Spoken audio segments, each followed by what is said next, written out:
Bihar BPSC को लेकर के हंगामा मचा हुआ है।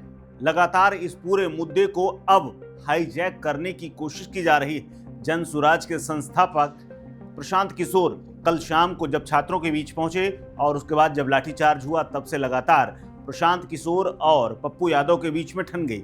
इस बीच में कई बार खुद तेजस्वी यादव भी बोल चुके हैं, लेकिन बीते काफी दिनों से जब से ये पेपर को लेकर के हंगामा हुआ, तब से नीतीश कुमार से लेकर यानी सरकार में गठबंधन में शामिल इंडिया गठबंधन के जो घटक दल हैं वो भी इस मुद्दे पर चुप्पी साधे हुए थे। खासकर छात्रों को इंतजार था खुद को युवा बिहारी कहने वाले चिराग पासवान का कि वो उनके समर्थन में आए ताकि सरकार पर दबाव बने और कोई निर्णय की स्थिति बने।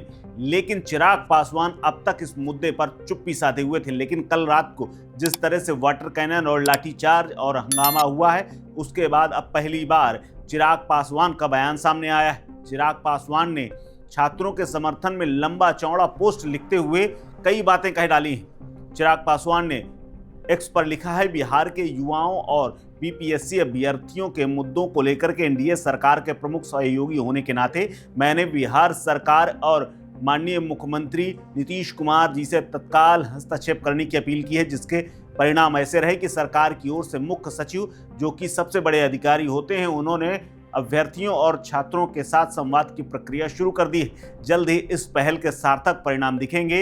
यह हमारी सरकार की सकारात्मक सोच और छात्रों के प्रति संवेदनशीलता का परिणाम है। मैं अभ्यर्थियों से अपील करता हूं कि वो शांतिपूर्ण और रचनात्मक तरीके से अपनी बातों को सरकार के सामने रखें। किसी भी राजनीतिक व्यक्ति के बहकावे पर आने से बचें। ये मुद्दा पूर्ण रूपेण युवाओं के भविष्य और बिहार के विकास से जुड़ा हुआ है। इसके ऊपर राजनीति से ऊपर रख करके इसका हल किया जाना चाहिए। हमारी पार्टी हर कदम पर युवाओं के साथ खड़ी है। कुछ राजनीतिक व्यक्ति और दल जो छात्रों को भटकाने का काम कर रहे हैं, ये गलत है। अपने राजनीतिक लाभ के लिए छात्रों का इस्तेमाल करना कतई उचित नहीं है। माननीय मुख्यमंत्री जी स्वयं इस मामले को लेकर सजग हैं। सरकार छात्रों की हर संभव मदद के लिए प्रयासरत है। कल पटना में हुए छात्रों पर लाठीचार्ज और वाटर कैनन के इस्तेमाल का मैं कभी समर्थक नहीं रहा। पुलिस को संयम बरतना चाहिए। छात्र अपनी मांगों को लेकर सड़क पर उतरे हैं तो उन्हें शांतिपूर्ण तरीके से समझाकर उनकी समस्याओं के प्रति निदान के लिए प्रयास करना चाहिए, ना कि लाठीचार्ज और वाटर कैनन का इस्तेमाल। मैंने मुख्यमंत्री जी से इस बात को भी कहा है कि ऐसे पुलिस अधिकारी जो ऐसे कार्यों में लिप्त पाए जाते हैं, उन पर भी कानून कार्रवाई की जानी चाहिए। लेकिन अब तक पुलिस अधिकारियों या किसी पर कोई कार्रवाई नहीं हुई।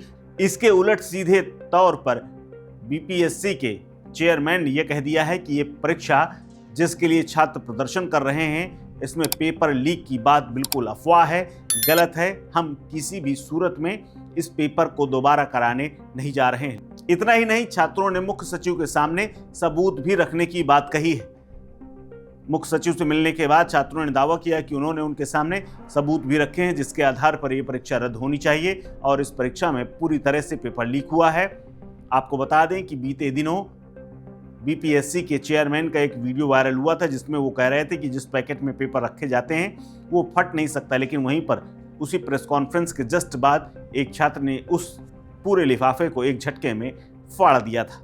लेकिन अब चिराग पासवान पहली बार बोले हैं, तो अब देखना है कि इस पर नीतीश कुमार की सरकार क्या कदम उठाती है और क्या इस मुद्दे को लेकर के चिराग पासवान आगे कुछ बढ़ते हैं। हालांकि उन्होंने नसीहत विपक्ष के नेताओं को, यानी जो लोग राजनीति कर रहे हैं, पप्पू यादव हों या फिर तेजस्वी यादव, इन सब को सीख दी है। लेकिन पहली बार बोल करके उन्होंने नीतीश सरकार का पक्ष लिया है, लेकिन अधिकारियों को निशाने पर लेते हुए छात्रों हित में बात कही है। अब देखना इसका असर क्या होता है और बीपीएससी के छात्र इस पूरे मुद्दे और मसले को किस तरह से लेते हैं। इस खबर में फिलहाल इतना ही। अपडेट्स के लिए बने रहिए वन इंडिया हिंदी के साथ। नमस्कार।